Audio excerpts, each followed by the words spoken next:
मैं Amjadullah Khan, spokesman MBT. आज आपके दरमियान में आने की अहम वजह यह है कि आज जो है ज़हीराबाद बंद का ऐलान किया गया था। जो तेलंगाना स्टेट का ज़हीराबाद जो संगारेड्डी डिस्ट्रिक्ट में आता है, विश्व हिंदू परिषद, बजरंग दल, आरएसएस, न जाने कौन से तंजीमों की तरफ से एक बंद का ऐलान किया गया था। ये बंद का ऐलान बुलाने की वजह ये थी कि सिकंदराबाद में आज से कुछ दिन पहले जो नाखुशगवार वाक़या पेश आया था सिकंदराबाद की एक मंदिर में, उसके प्रोटेस्ट में ये लोग आज ज़हीराबाद बंद मनाए थे। तो ये ज़हीराबाद बंद यानी तकरीबन बाज़ार बंद था और आज ये जुलूस निकाल कर जो बंद है सो दुकानों को भी टारगेट किया गया। अक़लियतों के जो मुसलमानों के दुकानें हैं, एक कोई इनाग्रेशन था आज रात शाम में, तो बेचारे कुछ काम कर रहे थे उसमें अंदर आधा शटर डाल के, तो तकरीबन दुकानों को नुकसान पहुंचाया गया। अभी कुछ ही देर पहले मेरी बातचीत हुई तो बोल रहे थे कि अब तक तकरीबन 7 या 8 दुकानों को नुकसान पहुंचाया गया और 1-2 मसाजिद के सामने ठहर के गाने लगा के जिंदाबाद मुर्दाबाद के नारे भी लगाए गए। अब यहाँ पर ये बात ये होती, पहले मैं बात करूँगा आपको संगारेड्डी डिस्ट्रिक्ट की। संगारेड्डी डिस्ट्रिक्ट में ये जब से कांग्रेस की सरकार आई है और रेवंत रेड्डी साहब चीफ मिनिस्टर बने हैं, संगारेड्डी में आप मुसलसल देखते जाइए कि इलेक्शन होने के बाद में ये जो राम मंदिर का इफ्तिताह अमल में आ रहा था, उस दिन संगारेड्डी का जो दौलताबाद है और प्रॉपर संगारेड्डी है, अतराफ़ के इलाक़ों में एक रैली निकाले, बगैर परमिशन रैली निकाल के वहाँ पर भी अक़लियतों के मकानों पर हमला किए और एक मेवे की दुकान को जला दिया गया था। तो ये जो वाक़या पेश आया था दौलताबाद में और संगारेड्डी में, कई मुस्लिम लड़कों को इसके अंदर केस में बुक करे। तो मैं आगे बताऊंगा कि किस कदर पुलिस तेलंगाना की एक तरफा कार्रवाई कर रही है। दूसरी चीज़ ये हुई कि ये संगारेड्डी यानी जो ज़हीराबाद डिस्ट्रिक्ट के दूसरा एरिया आते, उसमें भी वक्फे से ऐसे वाक़यात पेश आ रहे हैं। आप देखिए कि पूरे मैं समझता हूँ कि अब 10 महीने होने को आ रहे हैं दिसंबर में कांग्रेस की सरकार आकर, तो मेरे पास तो पूरी सारी लिस्ट है। अभी तक ये 24वां वाक़या है, 24th incident, communal incident of विश्व Hindu Parishad, BJP, Bajrang Dal, RSS workers attacking मुस्लिम, अटैकिंग हमारे प्रॉपर्टीज़ को अटैक कर रही, मसाजिद पे हमले कर रही। ये लामुतना ही सिलसिला जाते जा रहा है और हमारे रेवंत रेड्डी साहब बिल्कुल मौन निमंत्रण, ये मैं समझता हूँ कि कोई एक मज़हब में ये होता है कि हम 1 साल तक बात नहीं करेंगे, 2 साल तक बात नहीं करेंगे। तो अक्सर आप जब ट्रेन में सफ़र करते नॉर्थ इंडिया को, तो आपको कुछ ऐसे लोग मिलते कि वो लोग मुंह पे पट्टी लगा लेकर रहते और उनसे कुछ भी सवाल करे तो उन्हें लिख के जवाब देते, लिख के सवाल करते, तो उसको बोलते हैं मौन निमंत्रण। तो हमारे रेवंत रेड्डी साहब भी अक़लियतों के मामले में मौन निमंत्रण करे हुए हैं। 2 दिन पहले यानी कल ये परसों पुलिस कमेमोरेशन डे हुआ था, तो रेवंत रेड्डी साहब उस मेरे पुलिस कमेमोरेशन डे में बाज़ाफ्ता ये बोल रही कि जो सिकंदराबाद की मंदिर पे जो हमला किया गया था, मैं उसको नहीं छोड़ूंगा, मैं उसके ख़िलाफ़ में सख्ती से कार्रवाई करूंगा। बहुत अच्छी बात है, सिकंदराबाद में जो मंदिर पे वाक़या आया, हर किसी को इसकी निंदा करना चाहिए, ना सिर्फ अमजदुल्ला खान को बल्कि हर वो मज़हब व मिल्लत के जितने भी है, क्योंकि किसी की इबादत गाह में ऐसा वाक़या पेश करना है बिल्कुल ही सरासर निंदनीय है और सरासर इसको कंडेम करना चाहिए। हर किसी ने कंडेम किया, लेकिन चीफ मिनिस्टर साहब चीफ मिनिस्टर होता, 2 आंख उसके, एक आंख मेरी हिंदू है, एक आंख मेरी मुसलमान है, यानी दोनों आंखों को बराबर देखना पड़ता। लेकिन इन तमाम पूरे 23 वाक़यात पे चीफ मिनिस्टर की खामोशी और सिकंदराबाद के वाक़ये पे चीफ मिनिस्टर की गुफ्तगू, ये बड़े फिक्र की बात है हमारे लिए। और ये आज जो मेदक का वाक़या पेश आया, यानी मैं हमारे DGP director general of police से ये क्वेश्चन कर रहा हूँ कि आया ये तंजीमों को परमिशन क्यों दे रहे हैं? जब आप मालूम करेंगे तो मालूम होगा कि ये तंजीमों को परमिशन नहीं दे रहे हैं, बल्कि ये लोग खुद ऐलान कर रहे हैं और पुलिस बंदोबस्त कर रही। और पुलिस बंदोबस्त में ये पूरी लूटम लाठी हो रही। 2 दिन पहले आपको मैं समझता हूँ कि कागज नगर में ऐसी वाकया हुआ, कोई दुर्गा पूजा का जुलूस निकाले, एक जूस सेंटर पे हमला किए, 2 बच्चों पे मारे, उसका एफआईआर इशू हुआ, लेकिन अभी तक कोई गिरफ्तारी नहीं हुई। कागज नगर का जो वाकया पेश आया था, अभी तक एफआईआर नंबर 246 ऑफ 2024 में कोई गिरफ्तारी नहीं हुई। ये आज का संगारेड्डी जहीराबाद का जो वाकया पेश आया संगारेड्डी डिस्ट्रिक्ट का, मेरा सबसे पहला सवाल संगारेड्डी के जहीराबाद के डीएसपी से, संगारेड्डी के एसपी से, हमारे पुराने जो डीसीपी साउथ जोन थे, अब जो है संगारेड्डी के उन्होंने सुप्रिटेंडेंट ऑफ पुलिस है, कि आया जब आपको मालूम है कि ये इंसिडेंट होने वाला है, ये फ्लेयर अप करने वाले हैं, ये लोग पोलराइजेशन कर रहे हैं, तो इनको परमिशन कैसा दिया जा रहा है रैलियां निकालने का।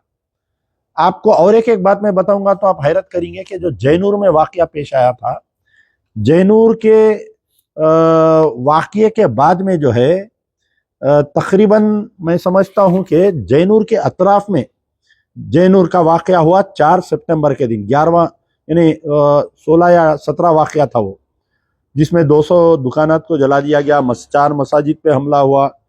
तो जैनूर का वाकया पेश आने के बाद में, जैनूर यानी आसिफाबाद मंडल, उसको लग के जो है आदिलाबाद मंडल, तो पूरे मंडल वाइज वो लोग एक चार्ट दिए थे कि 20 के दिन हम फलानी जगह धरना देंगे, 21 को फलानी जगह धरना देंगे, 22 को फलानी जगह धरना देंगे, 23 को फलानी जगह धरना देंगे। यानी हर छोटे छोटे गांव में ये लोग जमा होकर धरना दे रहे हैं और पुलिस इनको परमिशन कैसा दे रही। ये बड़े हैरत की बात है कि पुलिस इनको परमिशन कैसा दे रही है। मैं एक ही बात पूछ रहा हूं आज चीफ मिनिस्टर से, मेरी यही बात है, कांग्रेस के जितने भी कायदीन है, ये सबसे यही बात है कि चीफ मिनिस्टर ये पुलिस परमिशन कैसा दे रही है इनको ये रैलियां निकालने की, धरने देने की। हैदराबाद के पुलिस कमिश्नर सीवी आनंद साहब की मैं तारीफ करूंगा कि जो सिकंदराबाद के मंदिर के वाक़े पे ऐसे ही एहतजाज करने की कोशिश की है, एक बड़ा मॉब जो है वहां पर मस्जिद को हमला करने की कोशिश की है, कि वहां के जो डीसीपी, वहां के जो एसीपी है, मॉब को न सिर्फ कंट्रोल किया बल्कि उनको सख्ती से उनको रोका गया था। यानी जब एक बेहतरीन ऑफिसर रहता तो ये काम संगारेड्डी के एसपी क्यों नहीं कर सके, ये काम आसिफाबाद के एसपी क्यों नहीं कर सके, ये काम आदिलाबाद के एसपी क्यों नहीं कर सक रहे, तो दीगर जगह के पुलिस ऑफिसर्स ये काम क्यों नहीं कर सक रहे हैं। जो हैदराबाद में जो सख्ती करके उनको जो डिस्पर्स किया गया, हालांकि पुलिस बीजेपी के कार्यकर्ता बोलिए, आरएसएस के कार्यकर्ता बोलिए आप, ये लोग जो है हमारे पे जुल्म हुआ बोल के झूठे सच्चे ट्वीट वीडियोस डालने की कोशिश करें, लेकिन सीवी आनंद साहब डायरेक्टली इमीडिएट 5 बजे के अंदर ही जो है पूरा ट्वीट्स पे लाके हकीकत इनकी पर्दाफाश किए। तो ये आज जहीराबाद में what was Sangareddy superintendent of police doing, what was DSP Zaheerabad doing, ये क्या कर रहे थे भाई आप लोग। पुलिस की भारी जमीयत थी ना, भारी जमीयत के आप वीडियोस देखे तो परेशान होंगे आज के जहीराबाद के। हो क्या रहा है तेलंगाना में, आप बताइए। आप मुसलसल वाकयात पेश आ रहे हैं, मुसलसल वाकयात पेश आ रहे हैं। रेवंत रेड्डी साहब के कान पे जू नहीं है, हैरत हो रही मेरे को। आप इतने वाकयात होने के बाद में कोई भी एक वाकया होता, उस वक्त का जो भी चीफ मिनिस्टर रहता इमीडिएट पुलिस के टॉप ब्रास को बुलाता, मीटिंग लेता, वो मीटिंग नहीं हो रही। फिर आपके जो भी वाकयात पेश आते वहां पर वाकयात के जगह कोई मिनिस्टर का दौरा होता या सीएम साहब जाते, वो नहीं हो रहा। होम मिनिस्टर पोर्टफोलियो अभी तक किसी का नहीं है, माइनॉरिटी मिनिस्टर कोई नहीं है। कैसा अंधा राज चल रहा तेलंगाना में, देखिए आप बताइए। मेरे को हंसी भी आ रही बातों पर। अंधा कानून जिसको बोलते, अंधा राज जिसको बोलते, तेलंगाना में चल रहा है। मैं इस वीडियो के द्वारा हमारे director general of police Telangana से गुजारिश करूंगा कि आज के बाद कोई भी फिरका परस्त तंजीम को ये बंद मनाने का, ये जुलूस निकालने का इनको परमिशन नहीं देना चाहिए। क्योंकि आप ठीक है बंद मनाइए, आप जुलूस निकालिए, पुरअमन रखिए, लेकिन इनका हर जुलूस तशद्दुद है।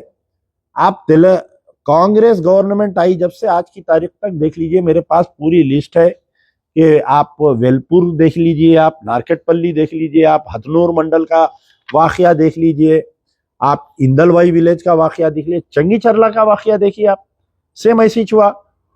वाकया होने के बाद में 3 दिन तक रैलियां निकालते रहे, बंडी संजय की रैली, टल्ला राजेंद्र की रैली, वो निजामाबाद एमपी के उसकी रैली, मुसलसल रैलियां निकलते रहे। तो ये आखिर क्यों हो रहा है तेलंगाना में? क्या हमारे रेवंत रेड्डी साहब की ग्रिप नहीं है क्या तेलंगाना पुलिस के ऊपर? क्या ऐसा महसूस हो रहा है कि तेलंगाना में जो है हालिया कांग्रेस की गवर्नमेंट आने के बाद में जो लोकसभा के इंतखाबात हुए तो 8 बीजेपी के एमपीज को जो तोहफे में दिया गया था, तो कुछ पुलिस के ऑफिसर्स ये सोच रहे हैं कि हमारा तो मसला सेंटर से है, इसलिए सेंटर को खुश करने के लिए ये हिंदू फिरका परस्त तंजीमों को छूट दी जा रही है क्या? तो आज का जो जहीराबाद का वाकया है, मेरा मुतालबा है कि वहां के डीएसपी जहीराबाद को फौरी मुअत्तल करना चाहिए, संगारेड्डी सुप्रिटेंडेंट ऑफ पुलिस को, क्योंकि उनके मातहत अब तक 5 या 6 वाकयात हो गए संगारेड्डी में, उनको लूप लाइन में भेज देना चाहिए।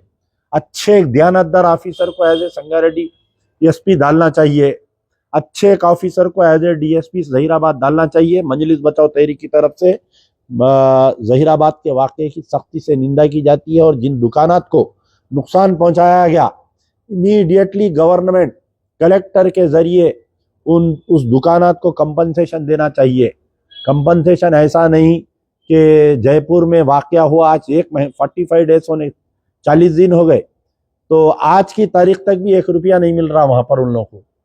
कंपनसेशन तो देना ना साहब। एक गरीब का डब्बा जला दे रहे हैं आप, एक गरीब का जो है बंडी ढकलने वाले की बंडी जला दे रहे हैं, आइसक्रीम वाले की बंडी जला दे रहे हैं, एक मेवा फरोश की बंडी जला दे रहे हैं।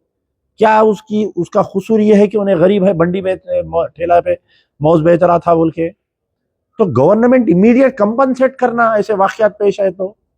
बिल्कुल ही ऐसे यानी मौन निमंत्रण जिसको बोला मैं, हमारे चीफ मिनिस्टर साहब बैठे हुए हैं, और जो विजरा है, विजरा का तो यह हालत है, जो मिनिस्टर्स है दे आर लीस्ट बॉदर्ड। कहां पर जा रही सरकार, किधर जा रही गवर्नमेंट, नहीं मालूम किसी को, वेरी लीस्ट बॉदर्ड है। मुस्लिम तंजीमों की तरफ से जितना हो सकता बयानबाजी कर रहे हैं, जो भी है कर रहे हैं ये लोग, लेकिन जो डट के जो मुस्लिम क़यादत जो नुमाइंदगी करना चाहिए हुकूमत में, वो नुमाइंदगी नहीं हो रही है। बहरहाल ये मसला ये है कि ये 23वां वाकया या 24वां है, मैं लिस्ट में भी चेक करता हूँ कि ये 9 महीने की सरकार में, और ये पूरे मुसलमान, अब आप देखिए कल आप सुन के हैरत करेंगे कि जहीराबाद में जो एफआईआर इश्यू होगा, काउंटर केस होगा, मुस्लिम बच्चों पे भी केस बुक होगा, जैसा जंगी चरला में। अरे मैं यहाँ कुर्सी पे बैठा हुआ, एक आदमी आके मेरे पे हमला कर रहा, उसमें काउंटर केस कैसा होता बताइए आप? काउंटर केस कैसा होता बताइए आप? एक आदमी दुकान पे कारोबार कर रहा, उन्हें जुलूस निकाल के फिरका परस्त अनासिर उस पर हमला कर रहे हैं, आप काउंटर केस कर दे रहे हैं। आप दोनों फिरकों को गिरफ्तारी कर रहे हैं आप। कामारेड्डी में बच्ची का रेप हुआ, एहतजाज करे बच्चे निकल के, तकरीबन मोहम्मद अली शब्बीर साहब की होम कॉन्स्टिट्यूंसी है ना साहब, क्या कर लिया आप बताइए आप? चीफ मिनिस्टर वहां से इलेक्शन लड़े सो है, केसीआर वहां से इलेक्शन लड़े सो है, कामारेड्डी में बच्चों के वाकयात के ऊपर एक एफआईआर में 75 मुसलमान बच्चों को डाले उसमें। वो सख्ती जो है, एक सर्कल को जख्मी करे बोल के 75, एसआई को जख्मी करे बोल के 75, कांस्टेबल को जख्मी करे बोल के 75, ऐसा। अब ये क्या जहीराबाद में ये जो जुलूस निकाले, ये क्या 75 लोगों पे एफआईआर इश्यू होता, क्या बताइए आप मेरे को? किधर जा रहा आंध्र प्रदेश, किधर जा रहा तेलंगाना, बताइए किधर जा रही कांग्रेस सरकार? ये एआईसीसी पे मुझे बड़ा गम हो रहा है। ऑल इंडिया कांग्रेस कमेटी में जितने ऑब्जर्वर्स, कांग्रेस में खाली चीफ मिनिस्टर रेवंत रेड्डी नहीं है, दीपा दास मुंशी यहाँ पर बैठे हुए हैं जो सेंट्रल ऑब्जर्वर है उनके एआईसीसी की तरफ से, वो खामोश बैठे हुए, मौन निमंत्रण कर रहे हैं, उन्हें बेचारे खामोश बैठे हुए, एक स्टेटमेंट नहीं है उनका। एक आज 9 महीने हो गया वो इंचार्ज बन के, एक स्टेटमेंट नहीं है दीपा दास मुंशी मैडम का। आप इतने सीनियर पॉलिटिशियन है, आप क्या रिपोर्ट भेज रहे हैं एआईसीसी को, समझ में नहीं आ रहा। KC Venugopal is an incharge, AICC incharge है तेलंगाना के, एडमिन पूरा काम देख रहे हैं उन्होंने, नेक्स्ट टू राहुल गांधी है, उन्होंने खामोश है। एक मीटिंग नहीं बुलाया, आप इमीडिएट दिल्ली में बुला के आपके सीएम की कानगोशी करना चाहिए था, ये क्या हो रहा बोल के।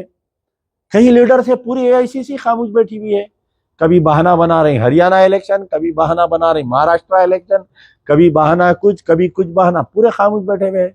मुझे ऐसा दिख रहा है कि हमारे रेवंत रेड्डी साहब जो है तेलंगाना को थाली में यानी गोल्डन प्लेट में रख के बीजेपी के हवाले कर रहे हैं, वैसा दिख रहा है। कांग्रेस के कायदीन को इसका महासेवा करना चाहिए, या तो रेवंत रेड्डी को हटा देना चाहिए, कोई अच्छे दयानतदार इंसान को एज ए चीफ मिनिस्टर बनाना चाहिए, नहीं तो एक सेंटर की टीम भेज के इसके ऊपर इनकी पूरी इंक्वायरी करना चाहिए। शुक्रिया। यार जिंदा सोबत।